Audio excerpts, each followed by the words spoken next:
আমি আর ভাইয়া মাকে কিছু জানাইনি, সারপ্রাইজ দেওয়ার জন্য। আচ্ছা, যে মায়াটা তোমরা দেখছো ওর পুরা নাম কি? পুরা নাম তো মনে নাই মা। চলো মায়ের রুমে চলো। আতিন আসুক, তারপরে একসাথে যাই। আরে এত ভয় পাচ্ছ কেন? আমার জায়গায় থাকলে তুই বুঝতি আমি কেন ভয় পাচ্ছি। মা,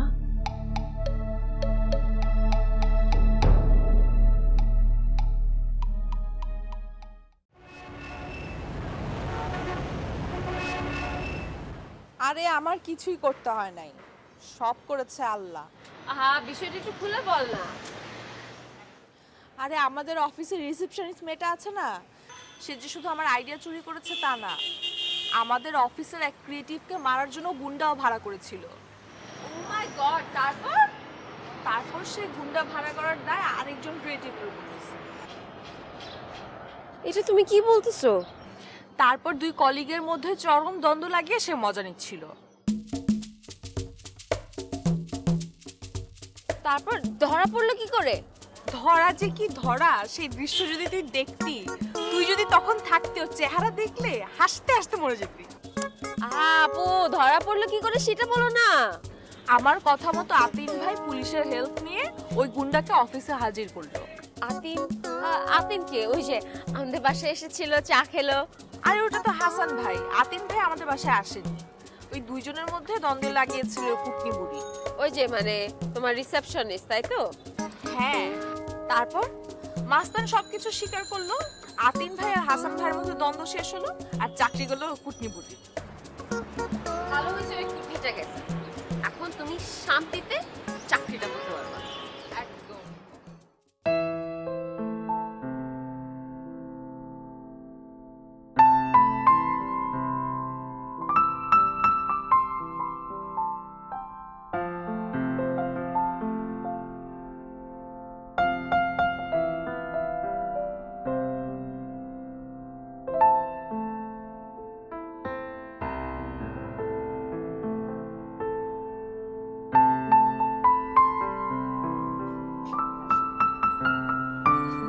বুঝলা চিনুরবা, বইয়া বইয়া খালি ভাবতেছি আমার দেবরটা কেমন হাসি খুশি মুখ লইয়া মায়া দেখতে গেল।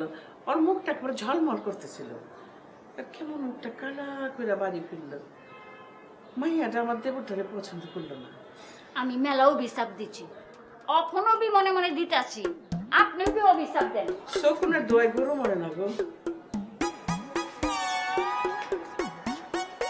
এইটা আপনি কি কইলেন? আপনি আমাদের শকুন কইলেন? আমি তোমার কখন শকুন কইলাম? শকুনের দোয়াই গরু মনে না, এটা মাই নাকি? আমি শকুন আর ওই মেয়েটা গরু না? না চিনুর মা, শকুনের দোয়াই গরু মরে না মানে হইল তোমার অভিশাপে ওই মাইয়ার কোনো ক্ষতি হইব না। খেলা আমি আপনার বাড়িতে কাম করি বলে আমার কোনো দাম নেই কা? আমি গরিব বলে আমার অভিশাপের কোনো দাম নেই কা? চিনু মা এত কথা কই না তো, যাও তো তুমি কামে যাও। দিন দিন মনে হয় তুমি সাইকো হইয়া যাইতেছো। সাইকো? সেইটা আবার কি? যাই না। আচ্ছা, যেটা জানেন না সেটা কোন কি লিগা? এগুলো আমার একদম পছন্দ না। তোমার এরকম প্যান প্যানানি আমার একদম পছন্দ না। একটু চুপ করো তো, যা গিয়া কাম করো যাও। ও, আমি কথা কইলেই তো বেশি কথা। ঠিক আছে, কথা কম না, কথা কইলেই ঝামেলা লাগে। এই বেশি বেশি কথা কইলেই ঝামেলা। আরে নরে ঝামেলা না থাকো, তাই কথা কইলেই ঝামেলা। এই বেশি থাকতাম না।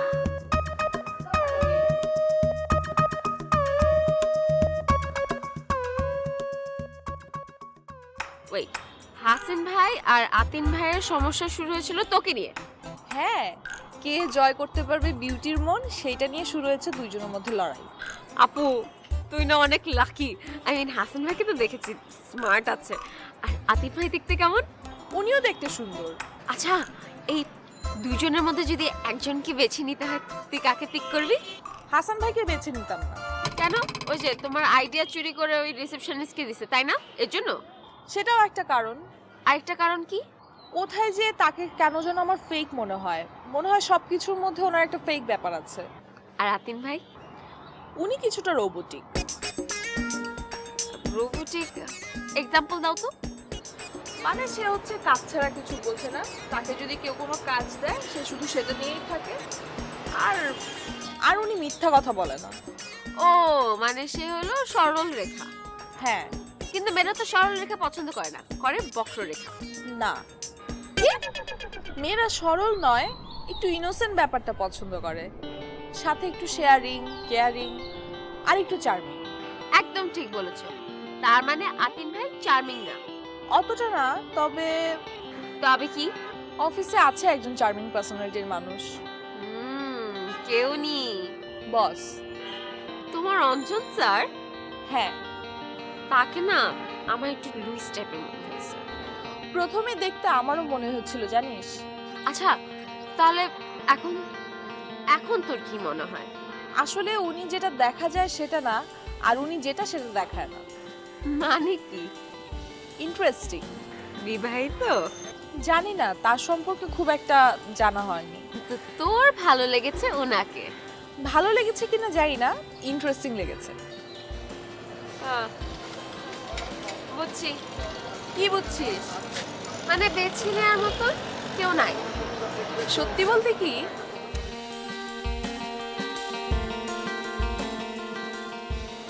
নাই।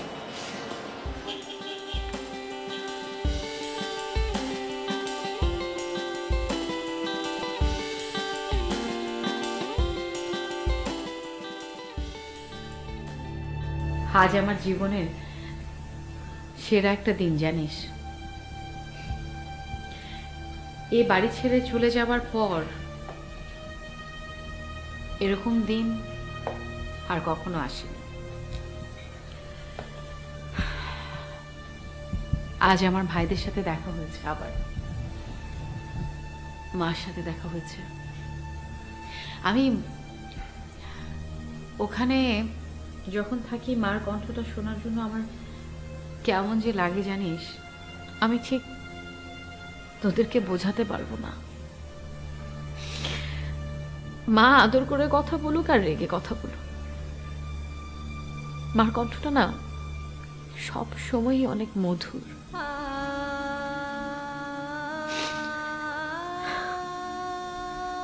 তোদের দুভাইয়ের কাছে আমার একটাই রিকোয়েস্ট,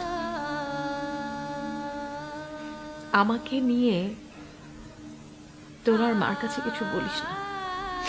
মা মা যেভাবে থাকতে চায়, মা যেভাবে ভালো থাকে, ওনাকে সেভাবেই থাকতে দিস। আমি তো অনেক আগেই নিজের দোষে মাইনাস হয়ে গেছি। এখন আর প্লাস হয়ে খামাখা ঘরের মধ্যে অশান্তি সৃষ্টি করতে চাই না। শুধু একটাই আফসোস যে আমি মার কাছে মাফ চাইতে পারলাম না। আমি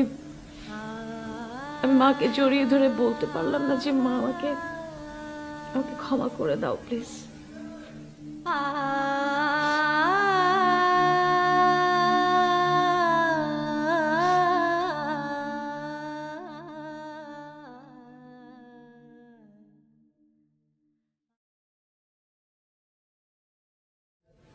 ভালো থাকিস ভাই। ভালো থাকিস মানে? তুমি যেই কদিন বাংলাদেশে আছো প্রত্যেকদিনই আমাদের সঙ্গে তোমার দেখা হবে। আমার ভাবতে খারাপ লাগছে এই ভেবে যে আমাদের এই বাড়িটা হাসি খুশি হয়ে উঠতে গিয়েও হলো না।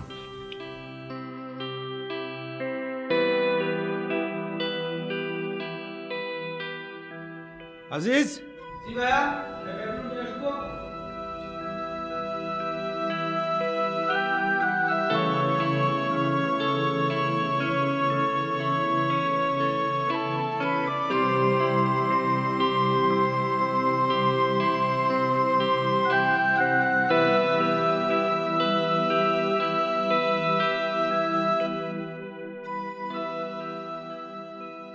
খুশি হলাম তোর কথা হয় না, মাগার কাহিনী তো ঘুরে গেছে গা। আচ্ছা আমি এখন একটা সিরিয়াস কথা কই, মন দিয়া শোন। বলো। তোর আব্বাই তোর কিছু কইছে? কোন বিষয় আম্মা? তোর বিয়া লইয়া? আমার বিয়ের বিষয়ে না তো। পুইলা গেছে গা মনে হয়। কইছে যে আসাদের বিয়ার পর পরই তোর বিয়ের লেগা পাত্র দেখা শুরু করে দিব। তোর কেমন পোলা পছন্দ সেইটা তোর দাদির কাছে কইবার কইছে, আর তোর পছন্দ মতো তোর বাপে পাত্র খুঁজবো। আচ্ছা ঠিক আছে। কি রে, তোরে দেখে মনে হইতাছে তোর মনটা খারাপ হয়ে গেল? তুই আবার তোর দাদির কাছে গিয়া তোর বাপের নামে নালিশ করবি না তো? না আম্মা, তোর বাপে কইছে তার কথা যদি তোর পছন্দ নাও হয় তবুও তার কাছে গিয়াই কইতে, রাগ হোক খেপ্পা যাক তবুও তারই গিয়া কইবি, বুঝছস? ঠিক আছে আম্মা। তোর বাপে কইছে আজকালকার চ্যাংড়া পোলাপান গো তার নাকি পছন্দ হয় না। আজকাল যেখানে পোলাপান দেখো কয় যে হ্যাঁ গো কোনো ধৈর্য নাই সহ্য নাই, এর লেগে চ্যাংড়া পোলাপান তার পছন্দ হয় না। আম্মা তোমাকে একটা কথা বলি, কম বিয়ের জন্য বয়সের ডিফারেন্সটা খুব ইম্পর্ট্যান্ট।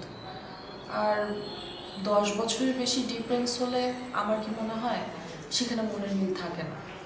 আর ধৈর্য শক্তি সহ্য শক্তি এগুলো তো মানুষ জন্মগতভাবেই পায়, অনেক সময় পরিস্থিতির কারণে মানুষ সেটা অর্জন করে।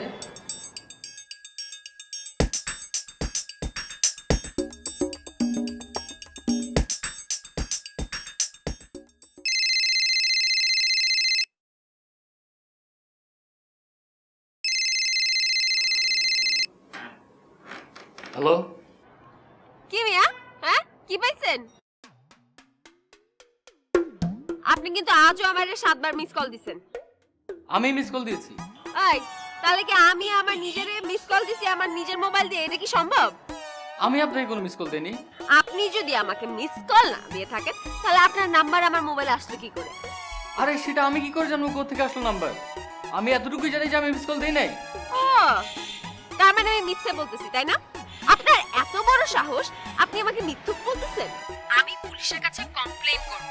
আপনি মিস কল দিয়ে যে স্বীকার করছেন না এই কারণে আমি আপনার এগেইনস্টে মামলা করব, কোর্ট কাচারি করব এবং শেষমেশে আপনাকে জেলের ভাত খাইয়ে ছাড়বো। আরে এসব কি বলছেন আপনি? আজব তো। আপনি কে বলছেন? আর আপনি শুনুন, আমার জেলের ভাত খাওয়ার কোনো ইচ্ছে নেই। আমি আমার বাসার ভাত খাই, চিকন চালের ভাত, ঠিক আছে? আর আমি মিস কল দেই নাই, আমি সরি, রাখছি। কিসের সরি? পাইকামি করেন? আপনার কি জেলে যেতেই হবে? কেন যেতে হবে? আপনি ইফটিজিং করেছেন এই জন্য। আমি কখন ইফটিজিং করলাম? এই যে মোবাইলে কল তো আপনি করেছেন। সেটা তো আপনার মিস কলের জ্বালায় অতিষ্ঠ হয়ে কল করলাম। আপনি জানেন না ছেলেদেরকে মিস কল দিতে হয় না? উফ, আমি কোন পাগলের পাল্লায় পড়লাম? কি? আপনি আমাকে পাগল বললেন? আর কিছুক্ষণ আগে বললেন মিথ্যুক। দাঁড়ান, আপনার এগেইনস্টে আমি অনেক ধরনের মামলা করব, তারপরে দেখি আপনার খবর আছে।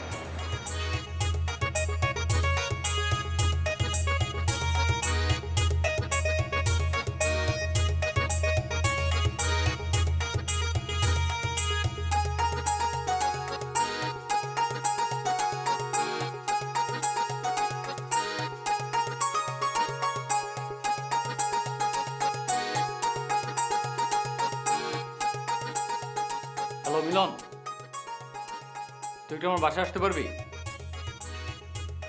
হ্যাঁ আয়।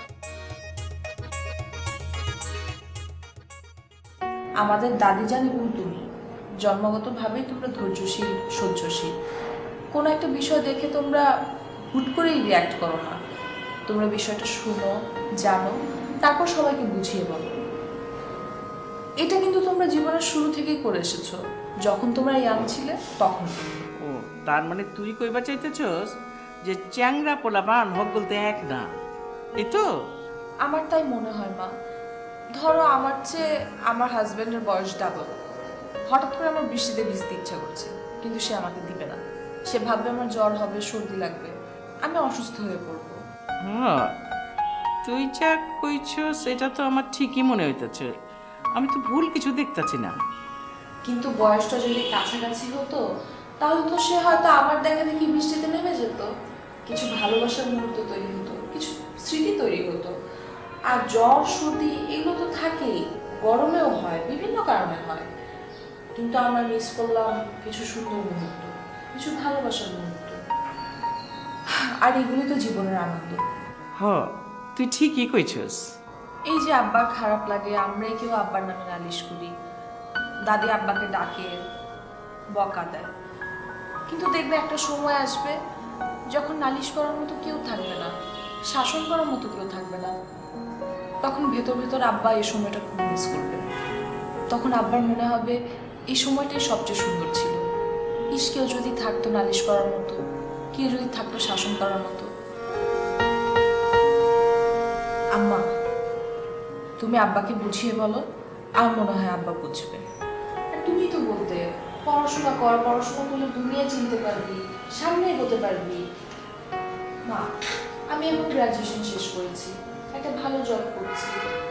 খুব ভালো হয় যদি তোমরা আমার সিদ্ধান্তের উপর আস্থা রাখো।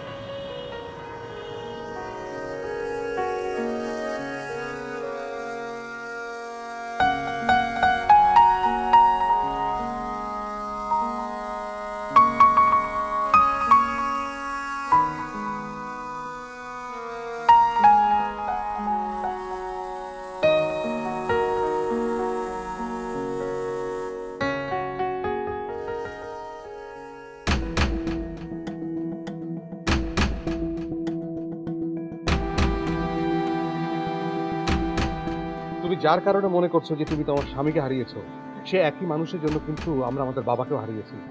আমরা দু ভাই যদি সেটা মেনে নিতে পারি, তাহলে তুমি কেন তোমার মেয়েকে মেনে নিতে পারবে না?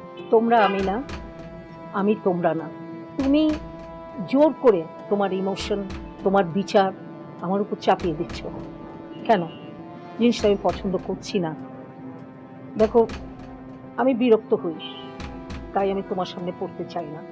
আপা যখন বলে যে মা যদি একবার আমাকে বলে আমি সবকিছু ছেড়ে এখানে চলে আসবো, আমি অসহায় বোধ করি। তুমি বলো আমি কি করবো, আমি কি করতে পারি মা? তুমি ওর সঙ্গে কথা বলা বন্ধ করে দেও, ফোন পুলিশে। তার মানে ওকে এভাবে একা একা কষ্ট পেতে পেতে আমরা ওকে হারিয়ে যেতে দেবো? হারিয়ে যাবে মানে কি? সে তো অনেক আগেই হারিয়ে যাবে।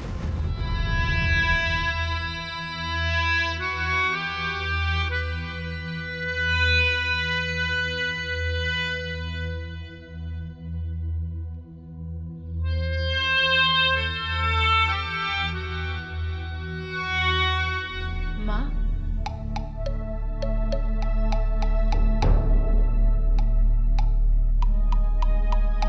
মা,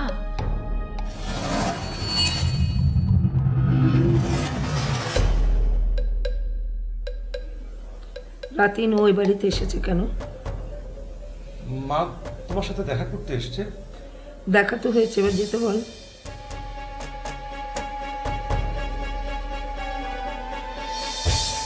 প্লিজ মা, এভাবে বলো না। আপা দুদিন ধরে জার্নি করে আমেরিকা থেকে এসছে তোমার জন্য, তোমাকে দেখার জন্য, তোমার সঙ্গে কথা বলার জন্য। দেখা তো হয়েছে, কথা বলেছি, এবার যেতে বল।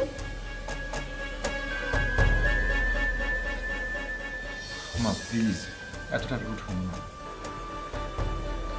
রাতিন, তুই আমার কথা শুনতে পাচ্ছিস না? ওকে যেতে বল, এই মুহূর্তে ওকে এখান থেকে চলে যেতে বল। আর ও যদি না যায়। ঠিক আছে মা, আমি চলে যাচ্ছি মা, আমি এক্ষুনি চলে যাচ্ছি। তুমি উত্তেজিত হো না প্লিজ, আমি চলে যাচ্ছি। কিন্তু মা, যাবার আগে আমি কি তোমাকে একবার একটু জড়িয়ে ধরতে পারি? না। মা, মা মনে করো আমার জীবনের এটাই শেষ চাও। আমি আমি আমি আর কোনোদিন কিচ্ছু চাইবো না মা। আমি মা, মানুষ তো কুকুর বিড়াল কেউ মায়া করে করে না? তুমি তো আমাকে সেভাবে দেখবে না।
দাঁড়িয়ে আছো কেন?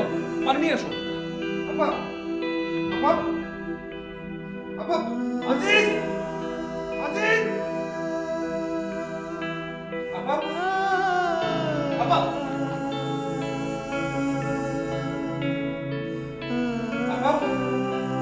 আপা আপা আপা আজিজ আজিজ